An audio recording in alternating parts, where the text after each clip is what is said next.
你刚来到学校就看见好基友冷风在走廊罚站，他疑惑：帆哥，姚校花呢？怎么没来？没错，2年多以来，只要校花姚希出现，身后必定会有你跟着。今天啥情况？舔狗转性了？就在这时，一阵急速声传来，回头一看，楼梯口出现一个熟悉身影。冷风惊讶道：“我去，姚校花居然也迟到了！”不过此时他的状态有点糟糕，面色发白，一看就是没吃早饭，低血糖犯了。喂，你女神来了，不接一下？你耸耸肩，怎么是我的女神了？不是你们的女神吗？你可以跟她打招呼。没错，就在2天之前，他老爹刚跟你解除舔狗合约，现在不用再做舔狗，当然轻松了。冷风缩缩脖子，拉倒吧，我可不敢跟他说话，不管多少都搁找他，他总是看着人然后不说话，而且眼神还带压迫感，看人跟看垃圾似的，一般人根本顶不住就跑啦。话音刚落，冷风忽然后悔，糟糕，最快了！我兄弟舔了人家2年多，我这不是在骂他是垃圾吗？结果一点反应没有，继续低头看书。这时姚希也靠近了，在迈进班级门口的前一秒，微微顿了一下，才走入教室。冷风不禁有些同情，想了想，帆哥，我看你长得也挺帅的，都舔了2年多，可人校花进门都不看你啊，要不放弃他吧？你点点头，我知道你不愿意放弃，可是不是啊？我好不容易想出来一大堆安慰人的话，这就点头了？不对劲，10分有9分的不对劲呢。你拍拍肩膀，我说我不舔了，很惊奇吗？惊奇，太惊奇了！整个学校都知道，帆哥你舔的没有尊严，没有底线，舔的惊天地泣鬼神，古今中外之一人。关键人姚希也不领情，就显得你更像小丑了。这么坚持的一个人，现在就能轻轻松松放弃了。就在这时，熟悉的脚步声再次响起。冷风回头一看，姚希抱着一本书也出了教室，站到你身边，早上好。我靠，什么情况？帆哥不舔了，姚校花还主动过来打招呼，这个世界果然颠了。你也有些惊讶，早上好，没了。然后就是漫长的沉默，冷风心里猛抓似的，这到底啥情况啊？另一边，姚希心中的眸子满是疑惑，以前这家伙不应该早就开始滔滔不绝了吗？为什么现在不讲话呢？可2天前真的是萧凡从混混手里救了他，对待恩人应该主动一些吧？犹豫了下，你今天来得很早吗？以往只要他一下车就能看到你等在校门口，无论早晚，可今天没有。从那天混混打架后，他再也没有收到过你的消息了。今天的姚校花话有点多啊。点点头，不早，比以前晚了半小时，以后都这个点来。姚希淡淡点头，睡觉是好事情。我在校门口没有等到你，因为你伤得很严重，看到你没事儿，为你高兴。你有些懵，就这张平静无波的脸，你说你为我高兴，可是话里又偏偏透露出一些真挚。你以前的追求者那么伤心，不会是觉得你在阴阳怪气他们吧？姚希眨了眼，会吗？你哑然失笑，有，这家伙从头到尾的确就是这种性格，果然很呆，难怪追过他的人都说冷漠，合着是呆头鹅说话的方式太直接伤人。很快上课铃声响起，班主任一脸严肃，都给我进去好好上课。你点点头，跟在后面走入。路过讲台时，他忽然慢了下来，身体摇晃，你眉头一皱，呆头鹅不会早上又没吃早饭吧？下一秒拿出一颗巧克力，抓住手腕塞进他嘴里吞下去。他愣了下，还是乖乖咽下，血晕感逐渐缓解。为了防备哪天对方不满意你做的早饭又低血糖晕倒，你通常都会随身携带几块糖或者巧克力。而在这时，一直暗恋姚希的学习委员秦昊拍案而起：“小凡，你干什么？谁让你占女同学便宜的？快放开他！”充耳不闻，知道姚希能够自己站稳，再回到座位。秦元浩有些得意，跑到讲台前献殷勤：“姚希，你没事吧？”而少女这抬头，表情认真且疑惑：“你为什么凶萧凡？他摸你的手占你便宜，他没有。”班级一片哗然，不是这话什么意思啊？萧凡都拉他手了，还不是占便宜？气懵了，看到校花说了这么多话，我靠，不是萧凡是单相思的舔狗吗？不会舔到最后你有基友了吧？我现在再去舔还来得及吗？金浩人懵了，刚才开口就听见让开，什么？姚希皱起眉头，你在挡道？哦，好的。冷风用胳膊捅你，帆哥出息了呀！你跟姚校花到底怎么了？他来替你对秦元浩哎！要知道，整整3年，姚希说的话最多的几次，全都是蝉联年级第1后在礼堂演讲。可是今天竟然为了你在对秦元浩，不需要半天，这个消息就会传遍整个校园。你抬起头，也有些奇怪，这姚老爹是不是不懂养女儿啊？怎么把她养成了个 AI 机器人？你觉得我们俩怎么了？就等你这句话！冷风激动道：“肯定是你前几天再一次对他深情告白，姚希再次无情拒绝，而你抽烟买醉，替他痛哭，最后大彻大悟，决定放下一切，好好学习。叮咚一声最新系统，从此成绩猛升。但他却不适应没有你的生活，猛然发觉自己原来早就爱上了你了，只是碍于骄傲，没有察觉到。你拼命咳嗽，而他却还在脑补。为了挽回你的心，他做出了很多崩人设的事情，甚至还出车祸进了 ICU。你终于心软了，2个人重归于好。你低下头躲避视线，好有道理啊！你是从哪儿看到的呢？冷风叫道：“小暖你别后悔，学威你别后悔，若学你别后悔。”这3本书等等等，这声音不是凡哥的。冷风家人转头一看，我操，老师！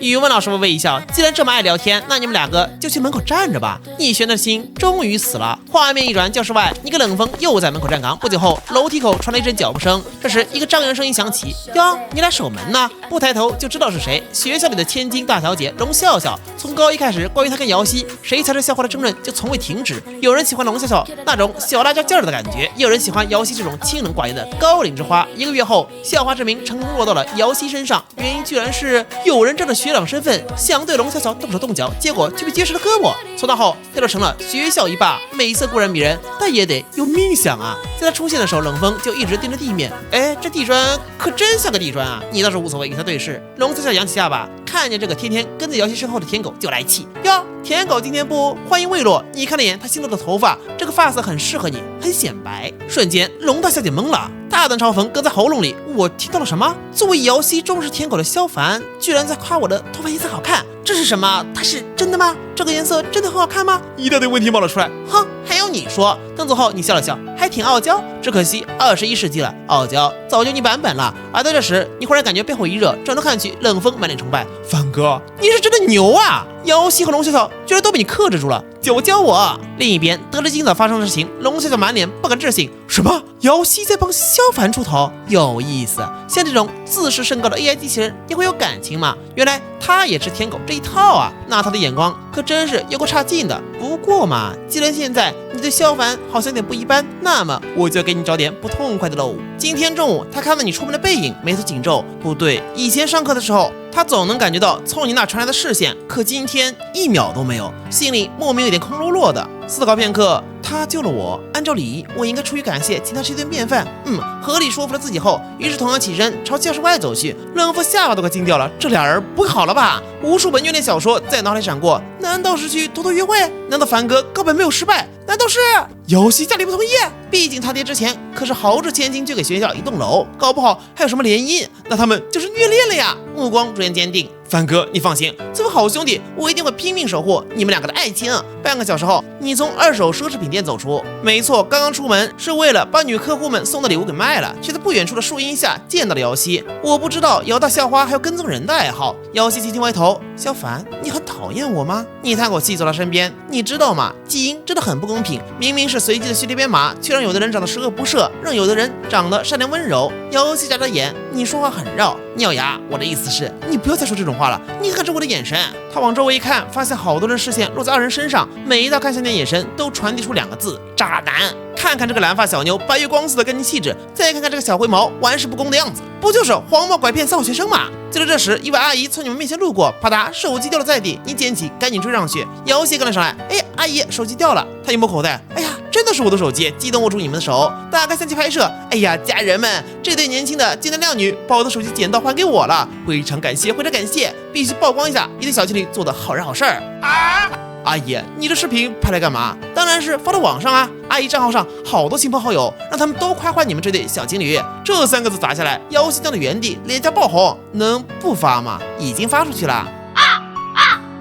我把阿姨挂心上，阿姨把我挂网上。过了一会儿，你们对视一眼，忽然笑了出来，凝住的戏份一扫而空。瑶汐轻声说道：“还要说刚才那个话题吗？”画面一转，你们俩坐在长椅上，你先开口，你都想要说什么？一起问了吧。瑶汐沉默片刻，试图从你眼神里找到曾经的一点温柔，可是没有。微微垂眸，再次重复那个问题：你讨厌我？我不讨厌你，大家都不讨厌你。你人很好，可你刚刚对店里的那位女士笑，对路边的清洁工人笑，对天上的云也笑，什么意思啊？我不会笑吗？我对谁都笑的，但你不对我笑啊！瑶汐抬起头，注视着你的眼睛，语气认真。今天你看到我总是皱眉，你不对我笑。你愣了，不是姐，你知道你在说什么吗？这是自己，我是你什么人？瑶汐怔住了。最开始你跟在他身边的时候，他是想赶走你，却赶不走。这个家伙时时刻刻都在注意自己的需求，遇到问题会立刻伸出援手，还会给自己做好吃的早餐。最重要的是，跟那些追求自己的人不一样。从头到尾都没对自己表白过，那他用什么理由赶走你呢？久而久之，你成了他的一个习惯。有时候瑶希会觉得自己很卑劣，因为他从你长久的注视里得到了一些隐秘的安全感。那天你冲上去跟那些坏混打架的时候，他第一次出现了心慌的感觉。可是这个问题他却没法给出答案。这时刚刚的小情侣3个字重重砸在脑海，可只停了片刻就被清扫了出去。不会的，不可能。他的人生就像是固定的数学公式，即使演算过程会出现一些偏差，最终也会归于正轨。人人都说真爱确实存在，可瑶希却从来没有见过爱情是不可靠的。片刻后，瑶的笑话盖棺定论：恩人，你是我的恩人，我应该请你吃饭，对你表达感激。这个定义没有问题，不太亲近也不疏远，合情合理，清清白白。不是，你笑了，看这样子就知道这呆头鹅又陷死胡同里去了。停，我不想吃饭，你想感谢我的话，不如直接给我转钱。瑶希点头，可以，那你通过我的微信。不是，来真的。打开后发现真有个好友申请，还是上周就发出的。那时候忙着应付公司养柔，看了一眼就给忘了。你好像不太看手机，平时都忙着兼职呢。点击通过。之前跟姚老爹的交易范围只包括校内，两人也没有交换聊天方式的必要。下一秒收到转账5万元。瑶希盯着屏幕认真道：单笔转账有限额，我继续给你转。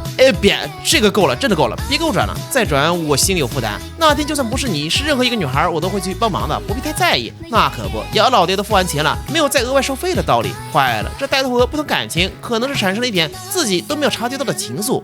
要是客户都跟火灵儿一样就好了，大家好聚好散才是最好的解决方式。点头，钱我收下了，算是你的感谢费，我们之间的这个恩情就一笔勾销了。姚希想说点什么就被你打断。我是个土人，没见过世面，进学校的时候觉得你漂亮，就想对你好。话音落下，少女的心猛地跳了起来。2年多的时间里，肖凡都没有提到过喜欢，也从来没有对我表白过。难道他现在要表白？攥住裙角，手指蜷缩。我对你好了2年多，你应该知道的，我没有任何不规矩的动作和眼神。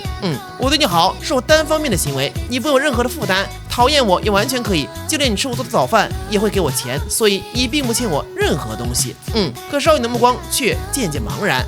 怎么回事啊？以前那些人拦着告白的时候，并不是这样子的开场白啊！你趁热打铁道，刚才你给我转账，也还完了那个恩情，这样我们之间就互不相欠了。我想了很久，突然意识到我对你并不是喜欢，既然不是喜欢，那我应该舍弃这种感情，全身心投入知识的海洋。为了高考，前2年我的行为可能偶尔会打扰到你，我向你道歉，希望你能原谅我。瑶希同学，从今以后我们就是相亲相爱的同班同学，好吗？一口气全说完，你终于松了口气，呆头鹅从小就顺风顺水，情绪极其稳定。我一套丝滑小连招下来，有原因，有道歉，有忏悔，他肯定不会拒绝的。姚的小伙脸上第一次出现了古怪的表情。相亲相爱的同班同学，原来不是表白啊！突然感觉心口涩涩的。不是表白也好，我也并不想听到萧凡的表白，不然还要去拒绝，这对恩人来说并不礼貌。对，就是这样的。可是为什么眼睛有点酸酸的呢？你心里是乐开花了呀！这下奢侈品卖出去了，还和前客户成了可以说得上话的同学划清界限，好耶，一箭双雕。快走到校门口的时候，瑶希突然问道：你当初为什么会觉得你喜欢我？因为你爹呀，因为你爹付了钱啊！我从小没有兄弟姐妹，你像我梦想当中的漂亮妹妹，我下意识想照顾你。抱歉，瑶希同学，我太想要一个同龄的家人了，再加上年轻，所以误会了这种感情。妹妹，瑶希闭上眼睛，今天她的情绪波动前所未有的大。原来如此，一切都连起来了。你对我好，是因为把我当成了妹妹；你不表白，也是因为把我当成了妹妹吗？你愣了一会儿，我操，不愧是尖子生啊，竟然还会给我的破烂故事打补丁。点点头，对的。那为什么不跟那些人说清楚这件事情？你会少很多骂名的。他又不是傻子，当然知道很多人在骂你死舔狗。可是少女连自己的传闻都懒得搭理，更别说搭理你的了。你挠挠头，咱们只需问心无愧，旁人言语理他作甚呢？对不起啊，瑶希同学，我太孤单了，不小心对你造成了困扰。嘿嘿，唬住这个呆头鹅，也就是满地大扰虐新手村的难度。话音落下，所有的问题都哽在了他喉咙里。看你可怜兮兮的表情，一股愧疚感涌上心头。我是真该死啊！人家不就想要个妹妹吗？问，把人给问委屈了吧？亲咬下唇，可以，可以什么？他认真盯着你，可以当你妹妹啊？我没有想要妹妹啊，不过妙啊！要是跟他成了兄妹，特喵的那点破情愫不就是彻底消失了吗？以后一旦出现问题，就可以拿骨科当挡箭牌，太妙了！好耶！扫脸身边的少女笑着说道：“你先进去吧，妹妹。”瑶希耳根微红，这个名头实在太让人难以适应了。现在冷静下来，他有些后悔，可是看你那高兴的表情，又说不出什么话了。罢了，他开心就好。而在不远处，龙小小望着你们离开的背影，勾起嘴角，传言居然是真的。妖夕，你原来也会喜欢别人啊？那我就更要抢过来了。萧凡是吧？等着被姐迷死吧！转眼间到了下午放学时间，你愉快走向校门，跟姚老弟的合同也结束了。只要等到6月，跟那几个女人的合同全部到期后，我的人生就自由啦！等等，我这样应该不算立 flag 吧？与此同时，龙小小倚靠在校门边，撩着耳边的散发，笑容明艳生辉。哼哼，这还不迷死萧凡那个土鳖？下一秒，结果。